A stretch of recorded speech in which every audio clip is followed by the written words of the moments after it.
এই গাড়িটা আমরা কিনলাম মূলত যে বাইক চালাইতো সে বাড়িটা মারা গেছে, আসলে গাড়ির কাগজটা খুঁজে পাচ্ছে না, তো আমরা এইভাবে আপাতত কিনলাম।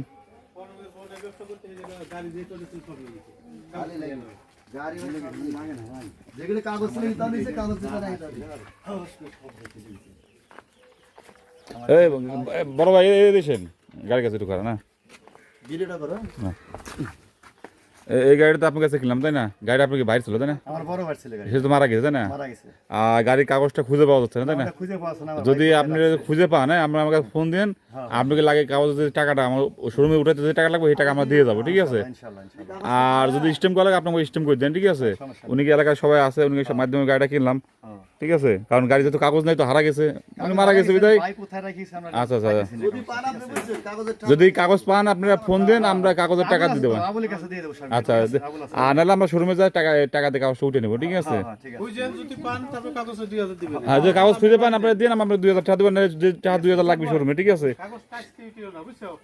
আচ্ছা, আমরা দু একদিন দেরি করবো না। হ্যাঁ হ্যাঁ হ্যাঁ,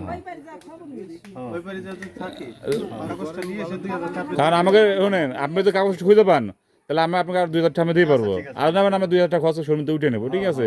কারণ আপনাকে মূলত যে ভাই গাড়ি চালাতে উনি লোক 2-3 দিন আগে মারা গেছে স্ট্রোক করে, ঠিক আছে? তা আমরা আপাতত টাকা পয়সা দিয়ে দিচ্ছি। উনি এলাকায় সবাই আছে, এই জায়গা সবার সামনে গাড়িটা কিনলাম আমরা, যেহেতু মূল গার্জেন নাই, উনি ফ্যামিলি সবাই আছে।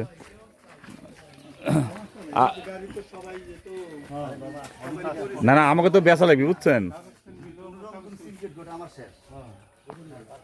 এই গাড়ি কিনলাম, বড় ভাইটা মারা গেছে বিদায়, তাও আমরা কাগজ ছাড়া গাড়িটা কিনলাম। এখন কাগজ যদি খুঁজে পাই তাহলে কাগজটা আমাকে দিয়ে দেবে, আর নাহলে আমার শোরুমে যায় টাকা দিয়ে উঠে নেব।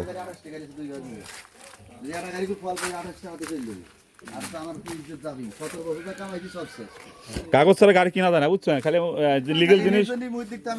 হ্যাঁ হ্যাঁ।